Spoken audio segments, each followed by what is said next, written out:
अस्सलामुअलैकुम, welcome back. आज मैं आप लोगों को पढ़ाऊंगी Ayyubid empire. So don't forget to like, share, subscribe to my channel. Let's get started. तो पढ़ाने से पहले मैं आप लोगों को ये बता दूं कि मैं पढ़ाने में कोई मिस्टेक हो सकती है, मैं पढ़ाने में कोई मिस्टेक हो जाए तो आप उसकी करेक्शन ज़रूर कर लीजिएगा, किसी बड़े या सीनियर से ज़रूर चेक करवा लीजिएगा, फिर आप फॉलो कीजिएगा इस वक्त। तो अब मैं आप लोगों को बुक दिखाता हूँ जिसमें से मैं पढ़ा रही हूँ। ये बुक है ऑक्सफोर्ड की माय इमेट वर्ल्ड वॉच हिस्ट्री और इसके ऑथर है अब्दुल मोहम्मद, और ये इसका एडिशन है, second edition for grade 7।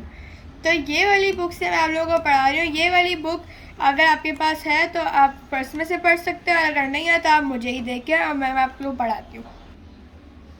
Salahuddin Ayyubi. The Ayyubid Empire was founded in 1171 by Sultan Salahuddin Ayyubi. जो अय्यूबिद एम्पायर था, ये अगर आप लोगों ने फातिमिद एम्पायर नहीं पढ़ देखा है अब तक तो आप फातिमिद एम्पायर के भी प्रीवियस वीडियोस में अगर आप देखेंगे तो मैं बनाई है वीडियो, तो आप वो देखें पहले और फिर आप लोगों को पता चलेगा कि ये क्या कैसे हुआ।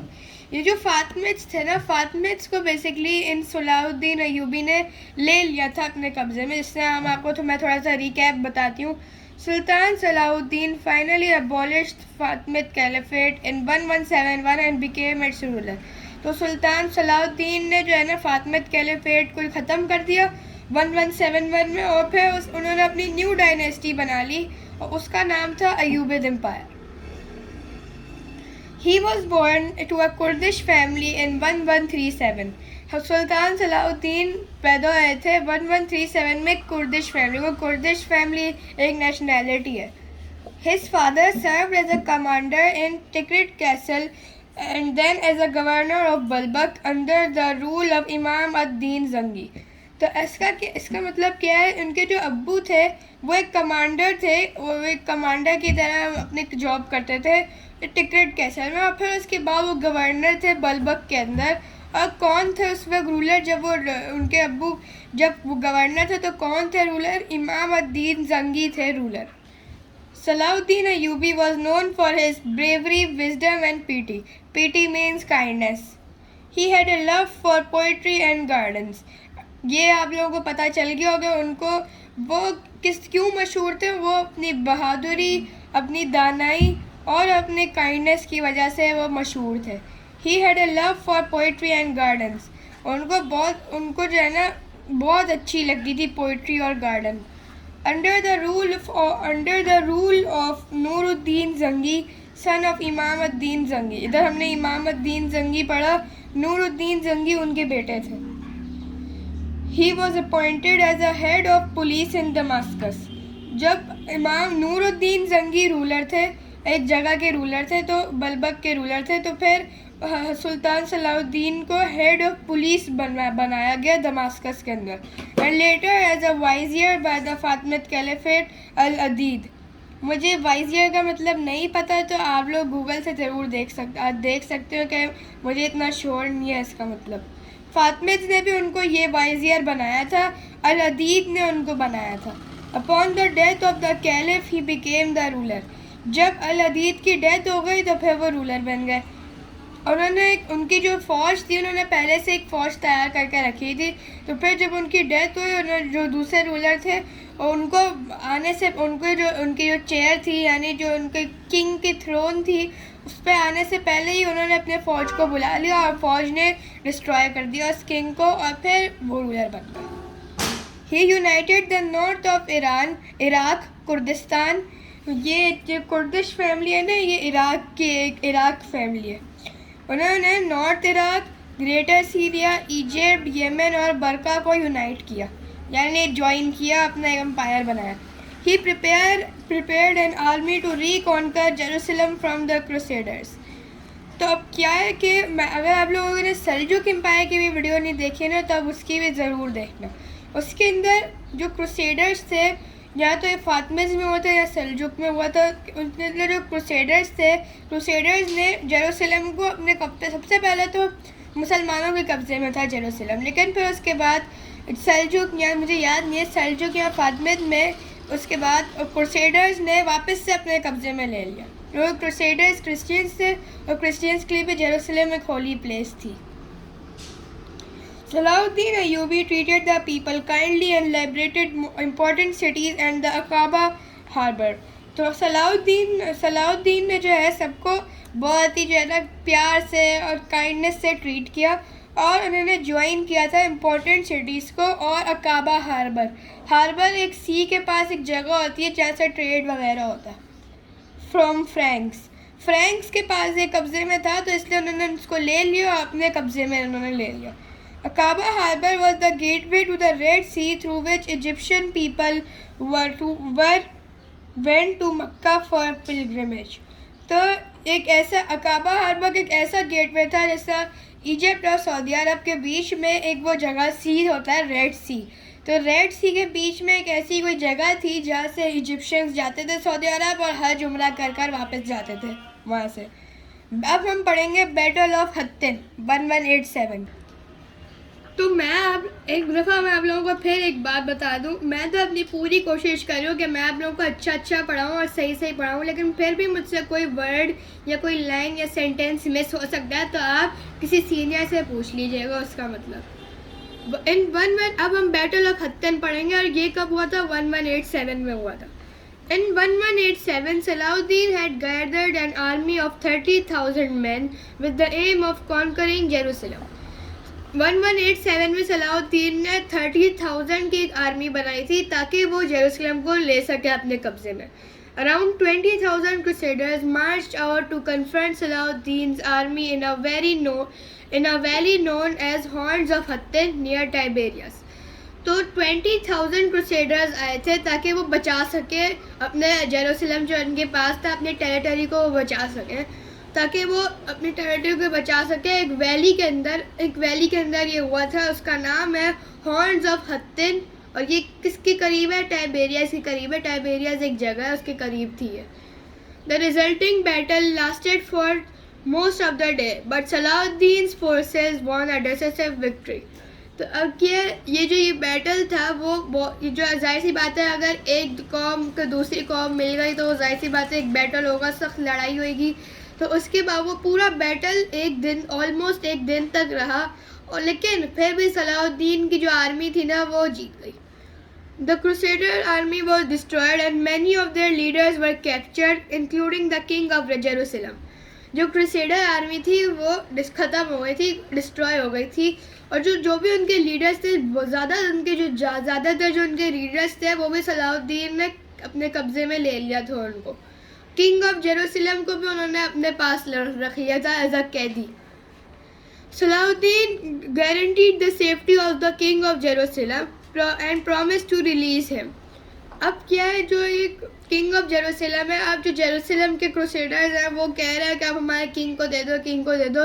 तो सलाहुद्दीन ने गारंटी दे दी कि अब मैं आपके किंग को कोई नुकसान नहीं पहुंचाऊंगा, सीधा आपके पास आपको भेज दूंगा, बस मुझे एक शर्त पे दूंगा, मुझे जेरूसलम चाहिए. तो क्रूसेडर मान गए क्योंकि उनको उनका किंग चाहिए था. तो इसलिए सलाहुद्दीन ने बहुत ही कम ब्लड शेड के साथ, यानी बहुत ही कम लोग मरे थे उस बैटल ऑफ हत्तिन में, और उनको जेरूसलम भी मिल गया. इतना छोटा सा बैटल था. The Muslim army marched on to Jerusalem and took the city with little bloodshed. ये भी मैंने आप लोगों को बता दिया कि जब उन्होंने किंग दे दिया इन एक्सचेंज फॉर जेरूसलम, और बहुत ही कम लोग मरे थे इस बैटल में, बहुत कम ब्लड शेड हुआ. अब हम ये पढ़ते हैं. Following in the footsteps of Caliph Umar Radiyallahu Ta'ala anhu, who first conquered the city of Jerusalem in 637 CE. सबसे पहले आप यहाँ तक मैं आप लोगों को समझाती हूँ.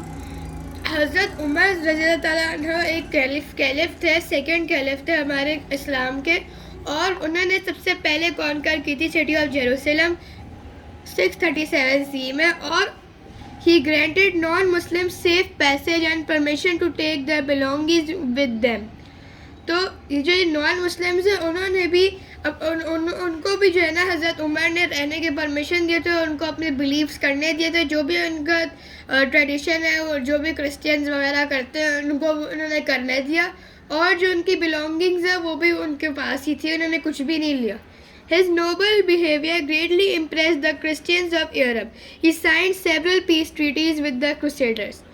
तो जो उनका इतना अच्छा बिहेवियर था, उन्होंने बहुत ज़्यादा इम्प्रेस किया था क्रिश्चियंस ऑफ यूरोप को, और उन्होंने बहुत सारे पीस ट्रीटीज साइन की थी क्रूसेडर्स के साथ, ताकि अमन और सुकून रहे उनके जगह में, जेरूसलम में। सलाउद्दीन अय्यूबी डाइड इन 1193 में उनका इंतकाल हो गया, उनकी वफ़ात हो गई। During his life he had distributed all his wealth to his people. उन्होंने अपने जो भी उनकी माल दौलत धन सब कुछ था, वो उन्होंने सारा अपने लोगों में बांट दिया। And did not even have enough to pay for his own burial. उनके पास उतने पैसे भी नहीं थे, उन्होंने सब कुछ दे दिया था। उनके पास इतने कम पैसे थे कि वो अपना बरियल भी नहीं करवा सके, लेकिन जाहिर सी बात है इतने अच्छे रूलर थे, तो जो लोग थे उन्होंने डोनेशन की, तो इसलिए उनकी कब्र बन गई।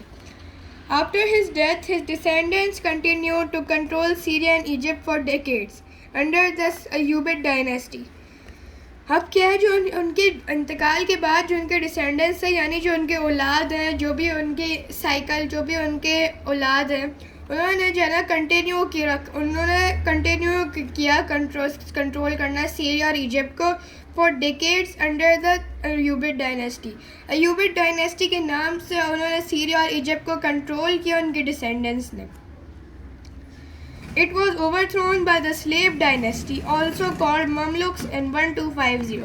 अब क्या है, इसके अंदर ये ओवरथ्रो हो गया था, यही स्लेव डायनेस्टी ने इसको ले लिया था और उनका नाम ममलुक्स था। 1250 में उन्होंने इसके ऊपर कब्जा कर लिया। तो जो ये वाली आपको जगह नज़र आ रही है, ये यहाँ पे बैटल ऑफ हत्तैन हुआ था। ये जो ये वैली है, ये एक वैली है, ये हॉर्न्स ऑफ हत्तैन है, यहाँ पे बैटल हुआ था, बैटल ऑफ हत्तैन। अब पीछे आके मैं आप लोगों को अय्यूबिड डायनेस्टी का मैप दिखाती हूँ। ये जो भी ब्लैक है, ये सारा सलाउद्दीन अय्यूबी ने इसको लिया था, ये उनके कब्ज़े में थी। ये पूरी जो ब्लैक में लैंड है, ये सारे उनके कब्ज़े में थी। इस स्केल का मुझे नहीं पता, इसलिए मैं नहीं पढ़ा रही। अब हम पढ़ते हैं अचीवमेंट्स ऑफ अय्यूबिड कैलिफेट। क्या उन्होंने अचीव किया था अपने जब वो रूल करते थे। The Ayyubids gained a great reputation for the large tract of territories they acquired through their military conquest, attesting to their being one of the strongest powers in the world of the time. तो इसके अंदर क्या है, जो अय्यूबिड्स थे उन्होंने बहुत अच्छी रेपुटेशन गेन की थी, यानी उनके बहुत जो उनका फेमस, जो उनके मशहूर थे ना, वो क्यों मशहूर थे क्योंकि उनके जो फेम था वो पूरे मुल्क में स्प्रेड हुआ था, पूरे दुनिया में स्प्रेड हो गया था। दे acquired for the large tract of territories they acquired through their military conquest, attesting to their being one of the strongest powers in the world of their time. क्यों उनका इतने मशहूर थे, क्योंकि जो उन्होंने इतनी बड़ी बड़ी टेरिटरीज़ को उन्होंने कब्ज़े में लिया था अपने, उसकी वजह से वो लोग फेमस हुए थे। उन्होंने बहुत सारे मिलिट्री कॉन्क्वेस्ट किए थे, और अटेस्टिंग मीन्स के वो एक बहुत जो है ना strongest powers in the world थे, यानी वो strongest dynasty in the world थी ऑफ ऑल द टाइम उस वक्त में। आर्किटेक्चर, अब ये सारे अचीवमेंट्स हैं, उन्होंने क्या किया तो उन्होंने आर्किटेक्चर में उन्होंने तरक्की की थी। उन्होंने रिकैप्चरिंग मुस्लिम ग्लोरी किया था, और फिर इसके बाद इस्टेब्लिशमेंट ऑफ मदरसास और सोशल स्ट्रक्चर। तब हम वापस से सबसे पहले आर्किटेक्चर पढ़ते हैं। Salahuddin Ayyubi ordered the construction of a fortress, later known as the Citadel of Cairo, over the Muqattam Hills in 1186 CE to guard against the Crusaders. तो सलाहुद्दीन अय्यूबी ने क्या किया था कि उन्होंने एक कंस्ट्रक्शन की थी एक बहुत बड़ी दीवार की। उसका नाम फोर्ट्रेस मीन्स एक दीवार जो पूरी एक जगह को कवर रखे, और वो कब किधर बिल्ड हुई थी और क्या नाम था, उसका नाम था सिटाडेल ऑफ कायरो, और वो मुकत्तम हिल्स के ऊपर बिल्ड हुई थी 1186 CE में, ताकि जो क्रूसेडर्स थे वो उनके जो जेरूसलम और जो भी उनका था ना वो ना ले सके अपने कब्ज़े में। क्रूसेडर्स सलाहुद्दीन के सबसे बड़े दुश्मन थे। Many monuments were added to the citadel over time, और बहुत सारे मॉन्यूमेंट्स जो भी उनकी फेमस जगह थी वो सिटाडेल के ऊपर ऐड की गई थी। It served at the seat of the government for 700 years. वो गवर्नमेंट की बेसिकली जब भी वो पूरा टाइम तक उनके पास ही रहा था। जो मुस्लिम डायनेस्टी थी उनका एक तरीका था, वो अंडरग्राउंड से गए थे उनके जगह पे, अब उन्होंने कॉन्कर कर लिया था। तो इसी तरह से कॉन्कर हुआ था, लेकिन क्रूसेडर्स ने नहीं किया था, पर उन्होंने वापस से उस जो वो उन्होंने खुदाई की थी अंदर, वो उन्होंने वापस से रिस्टोर कर दिया, सही कर दिया, उन्होंने उसके अंदर मिट्टी भर दी। It served as a seat of government for 700 years. The defenses at Aleppo were also constructed and fortified during the Caliphate. जो अलेप्पो एक जगह है, अलेप्पो में भी डिफेंसेस थे, वो भी कंस्ट्रक्ट किए गए थे और उसके साथ उन्होंने ज्वाइन कर दिए थे, अलेप्पो वालों ने ज्वाइन कर दिए थे। Such feats of military engineering help defend the sites from future attacks. मुझे ये मिलिट्री इंजीनियरिंग थी, ये उसने प्रोटेक्ट किया था ताकि फ्यूचर अटैक्स से इनकी ये जगह सेफ रहे। अब हम पढ़ते हैं recapturing Muslim glory. Sultan Salahuddin Ayyubi restored Muslim glory and united the Muslim world against the external threats. Sultan Salahuddin ने मुस्लिम ग्लोरी यानी मुसलमानों का जो फेम था वो उन्होंने वापस से रिस्टोर किया था। और जो कुरान था उन्होंने कुरान को भी जमा किया था, इस तरह करके उन्होंने काम किए थे, तो उन्होंने मुस्लिम ग्लोरी को रिस्टोर किया था। और जो मुस्लिम वर्ल्ड थी यानी जितने भी मुसलमान थे उन सबको उन्होंने यूनाइट किया था ताकि वो टीम वर्क करें, ताकि प्रोटेक्ट हो सके वो एक्सटर्नल थ्रेट्स से। अब हम पढ़ते हैं इस्टेब्लिशमेंट ऑफ मदरसास। मदरसास यहाँ आप बोल सकते हैं मदरसा, ये इंग्लिश में मदरसास हम बोलते हैं इसको, हम उर्दू में मदरसा बोलते हैं। Islamic schools of law. मदरसा क्या था? इस्लामिक स्कूल से जिसके अंदर लॉ गवर्नमेंट पढ़ाए जाते थे। वो established in major cities in Egypt and Jerusalem which promoted a culture of learning and progress. तो मेजर सिटीज़ के अंदर मदरसास बनाए गए थे, यानी इजिप्ट और जेरूसलम में बनाए गए थे कि ये दोनों मेजर सिटीज़ थी। और इन्होंने जो मदरसास थे ये इन्होंने प्रमोट किया था, यानी जो लोग इसके अंदर पढ़ते थे वो लर्निंग भी अच्छे होते थे, उनका प्रोग्रेस भी बहुत अच्छा था। अब हम पढ़ते हैं social structure of Ayyubid caliphate. In the Ayyubid society the empire was the most powerful and highest ruling authority. Ayyubid society में जो एम्पायर था यानी जो किंग था वो सबसे पावरफुल था और जो वो सबसे बड़ी अथॉरिटी था, यानी सबसे बड़ा वही था सिटी में। The Sultanate also heavily relied on Mamluks, which were slave soldiers, to organize and maintain its military force. जो सल्तनत थी उनकी वो रिलाई करती थी, बहुत ज़्यादा रिलाई करती थी ममलुक्स के ऊपर। फिर जब ये लोग अयूबिद वाले, एक डिसेंडेंट आया था सुल्तान सलाहुद्दीन अयूबी के एक डिसेंडेंट आए थे, वो बहुत वीक थे, तो इसलिए जो ममलुक थे पहले से ही अंदर थे, तो इसलिए उन्होंने पैसे खुदाई करके अंदर आ गए। तो फिर लेकिन सुल्तान सलाहुद्दीन अयूबी ने उसको कैप्चर कर लिया। लेकिन फिर उसके बाद जब वो लोग थोड़ा सा वीक होया अयूबिद कैलिफेट, तो उन्होंने कैप्चर कर लिया। सबसे पहले ये स्लेव सोल्जर्स ही थे ताकि वो लोग मिलिट्री और अपनी जो मिलिट्री फोर्स थी अयूबिड्स की वो ऑर्गेनाइज कर सकें। लेकिन फिर उसके बाद इन्होंने ही एंड में कॉन्कर कर लिया, धोखा दे दिया अयूबिड्स को। In 1976, the Citadel of Cairo was proclaimed as a World Heritage Site by UNESCO. UNESCO एक ऐसी चीज़ है जो एक मॉन्यूमेंट, फेमस मॉन्यूमेंट बना सकती है किसी को भी, वो जब दिल चाहे ऐलान कर देता है कि इसको आप मॉन्यूमेंट बना दें। तो उसको 1976 में सिटाडेल ऑफ कायरो जो सुल्तान सलाहुद्दीन ने बनाया था फोर्ट्रेस, उसको एक वर्ल्ड हेरिटेज साइट बना दिया गया था बाय यूनेस्को। तो मैं उम्मीद करती हूँ कि आप लोगों को समझ में आ गया होगा। और मैं एक दफ़ा फिर क्लियर कर दूँ कि मैं वर्ड टू वर्ड नहीं समझाती हूँ, तो इसकी वजह से मुझसे कोई सेंटेंस या वर्ड छूट सकता है, यानी रह जाता है। तो आप उसका जो है आप फॉलो करने से पहले किसी सीनियर से ज़रूर चेक करवा लीजिएगा कि मुझसे कोई सेंटेंस रह गया है या नहीं रह गया। अगर कोई सेंटेंस रह गया हो तो आप किसी सीनियर या बड़े से समझ लीजिएगा। अब इंशाल्लाह मिलते हैं आपसे नेक्स्ट वीडियो में, तब तक के लिए अल्लाह हाफिज़।